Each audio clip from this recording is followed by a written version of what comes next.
सो hello दोस्तों, welcome back to this channel. तो आज के इस वीडियो में हम स्टैटिस्टिकल मैकेनिक्स का और एक इंपॉर्टेंट टॉपिक्स आपके लिए लेकर आ गए हैं। हम इक्विलिब्रियम हमने स्टार्ट किया हुआ था और उसमें हमने फर्स्ट इक्विलिब्रियम का टाइप डिस्कस किया था। तो आज के इस वीडियो में हम सेकंड इक्विलिब्रियम का टाइप डिस्कस करने वाले हैं, जो कि है थर्मल इक्विलिब्रियम। तो आइए इस टॉपिक को शुरू करते हैं। सो माय डियर फ्रेंड्स, यहाँ से देखो, थर्मल इक्विलिब्रियम ये टॉपिक को स्टार्ट करने से पहले मैं आपको कुछ स्टैटिस्टिकल मैकेनिक्स में और थर्मोडायनेमिकल मैकेनिक्स में या थर्मोडायनेमिक सिस्टम में क्या डिफरेंस होता है वो समझाने की कोशिश करूंगा। फर्स्ट ऑफ ऑल, यहां देखो, हमने थर्मोडायनेमिक्स में ये पढ़ा है। थर्मोडायनेमिक्स, अगर हमको किसी प्रेशर को या टेम्परेचर को हमको डिफाइन करना है या टेम्परेचर को हमको डिनोटेड करना है, तो हम ऐसे कैपिटल टी से डिनोटेड करते हैं। अगर हमको किसी प्रेशर को डिनोटेड करना है, तो एक्सप्रेस करना है, तो हम उस कैपिटल पी से डिनोटेड करते हैं। या अगर मुझे कुछ किसी एंट्रोपी को एक्सप्लेन करना है या एंट्रोपी को एक्सप्रेस करना है, तो मैं इसको कुछ एस इस तरीके से रिप्रेजेंट करता था। लेकिन वही अगर मुझे यही स्टैटिस्टिकल मैकेनिक्स में दिखाना हो, स्टैटिस्टिकल मैकेनिक्स में दिखाना हो, तो मैं इस टी को रिप्लेस करूंगा किससे? टाउ से। ठीक है, ये टाउ से दिखाऊंगा। और अगर प्रेशर को रिप्रेजेंट करना है तो मैं इसको पाई से रिप्रेजेंट करूंगा, और अगर एंट्रोपी को रिप्रेजेंट करना है तो मैं इसको ऐसे सिग्मा से रिप्रेजेंट करूंगा। ठीक है, और हमने थर्मोडायनेमिक सिस्टम में ये पढ़ा होगा, अगर आपने थर्मोडायनेमिक्स अच्छे से पढ़ा होगा, तो DE internal energy is equal to ये होता है टीडीएस। ठीक है, किसमें? थर्मोडायनेमिक्स में। अगर मुझे इसको स्टैटिस्टिकल मैकेनिक्स में या स्टैटिस्टिकल सिस्टम में रिप्रेजेंट करना हो, तो माय डियर फ्रेंड्स, मैं डीई को तो डीई रखूंगा, उसके बाद ये टी जो है उसको टाउ से रिप्लेस कर सकता हूं, और यह डी और सिग्मा एस से किसको रिप्लेस कर सकता हूं? सिग्मा से। सो यहां से मैं क्या कर सकता हूं? यहां देखो, यहां डी सिग्मा अपॉन डीई की वैल्यू निकाल सकता हूं यहां से। कैसे? यहां देखो, ऊपर क्या, ये नीचे गया तो 1 बचा, और यहाँ टाउ नीचे गया। अब इस इक्वेशन का भी हम आगे यूज करने वाले, या आप साइड से यहाँ लिख के रखना, D sigma upon DE which is equal to 1 upon tau. ठीक है, ध्यान में रखना ये कहाँ से आया और कैसे आया। ठीक है, अब हम देख लेते हैं थर्मल इक्विलिब्रियम में क्या डिस्कस करने वाले हैं।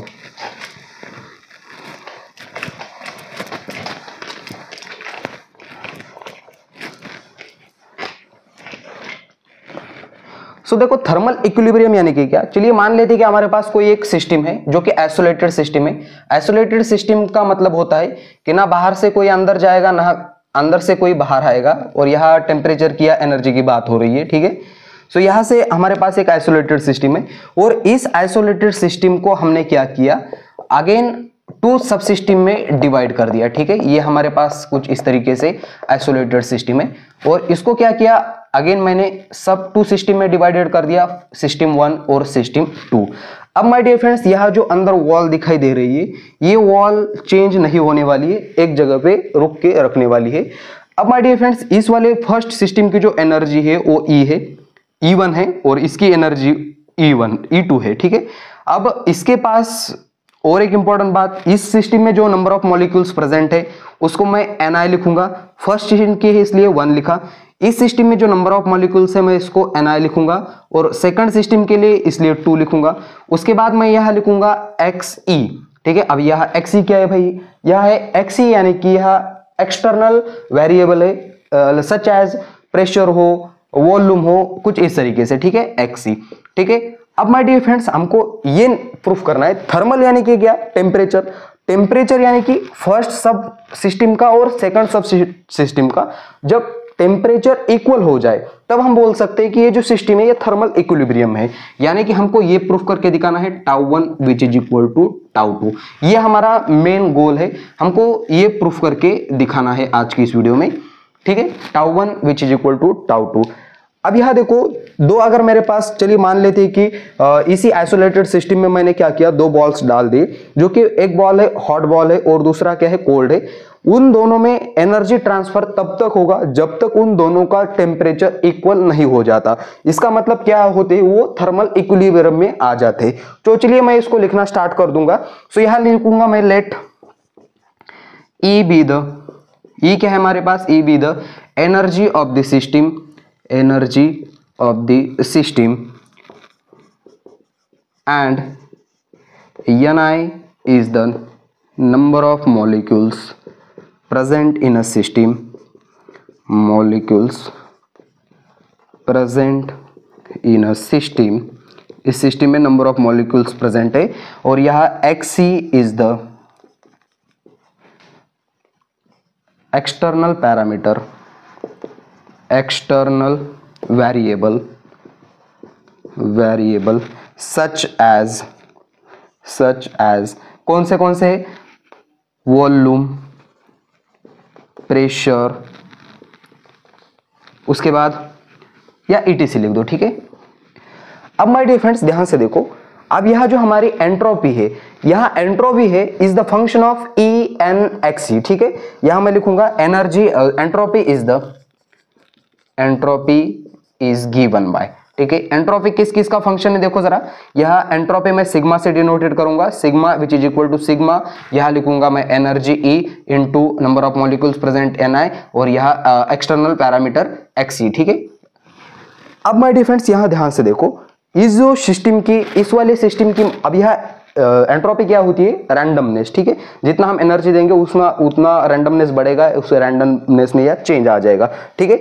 अब माय डियर फ्रेंड्स यहां से देखो, यहां जो मैं लिखूंगा सिग्मा, ये जो टोटल एनर्जी है या टोटल एंट्रोपी है, sigma which is equal to sigma 1 plus sigma 2 ऐसे भी लिख सकता हूं, और टोटल एनर्जी को E which is equal to ऐसे भी लिख सकता हूं E1 प्लस E2।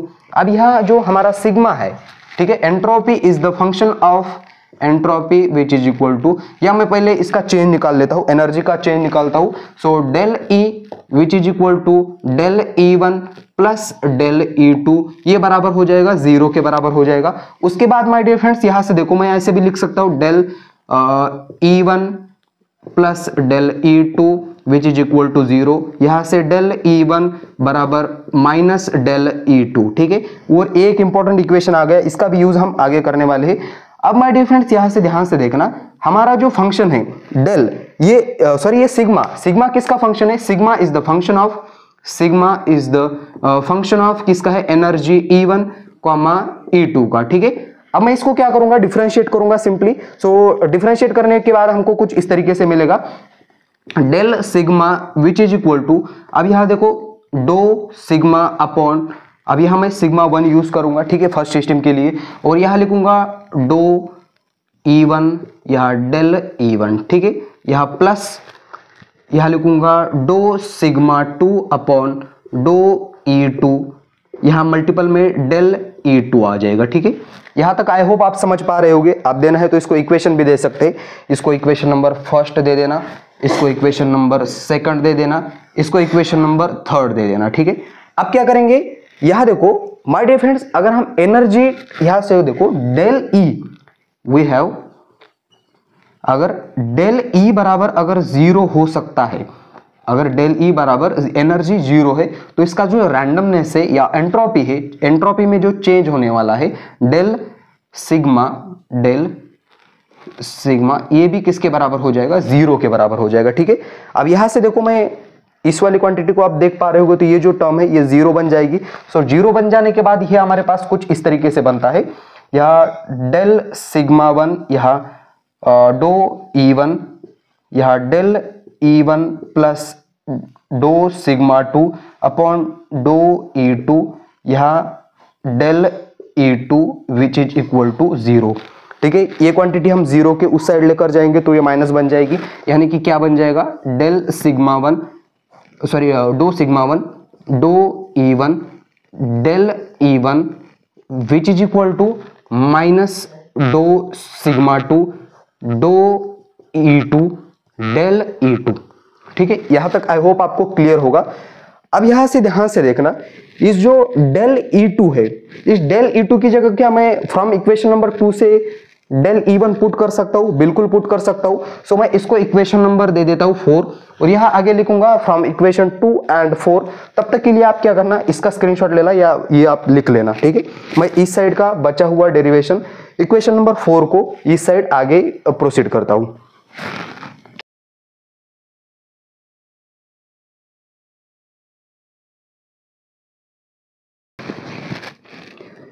अब याद देखो मैं फोर्थ को कंटिन्यू कर रहा हूं, इक्वेशन नंबर 2 का यूज करेंगे हम इक्वेशन नंबर 4 में।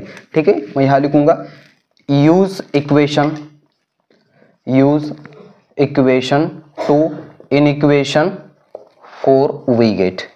ठीक है, अब देखो क्या आता है, ध्यान से देखना। अब यहाँ माइनस ऑलरेडी है तो यहाँ से माइनस क्या हो जाएगा, प्लस हो जाएगा। सो डो सिग्मा 1 अपॉन डो E1, यहाँ del E1 which is equal to, यहाँ माइनस माइनस प्लस हो जाएगा, यहाँ डो सिग्मा 2 अपॉन डो E2, यहाँ डेल E2 की जगह पे क्या रखेंगे हम, E1 रखेंगे, माइनस माइनस प्लस हो जाएगा। अब इन दोनों इक्वेशन को आप ध्यान से देख पा रहे होगे, सो ये माइनस माइनस कैंसिल आउट हो जाएगा। तो हमारे पास क्या बचता है, सिर्फ ये बचता है del sigma 1 upon del E1 which is equal to डो सिग्मा 2 अपॉन डो E2।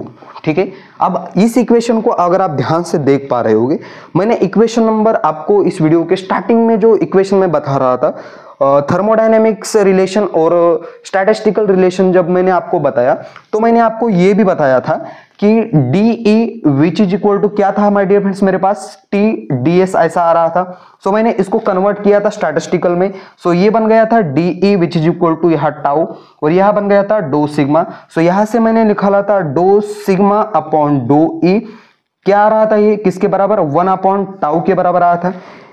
अब यहां से अगर इस फॉर्मूले को आप ध्यान से देख पा रहे होगे तो ये कहीं ना कहीं आपको सेम दिखाई दे रहा होगा। अब इसको 1 है तो मैं यहां लिख सकता हूं कि ये इक्वेशन ऊपर की इक्वेशन में जैसे यूज करूंगा ये बन जाएगा 1 upon tau 1 which is equal to 1 upon tau 2। So मैं यहां से बोल सकता हूं कि tau 1 which is equal to tau 2। बस यही हमको प्रूफ करके दिखाना था। ये देखो ध्यान से, अब ये लास्ट में आप लाइन लिख सकते हैं कि tau 1 which is equal to tau 2, then our system is in a thermal equilibrium. My dear friends, बस आपको यहां तक ही लिखना है।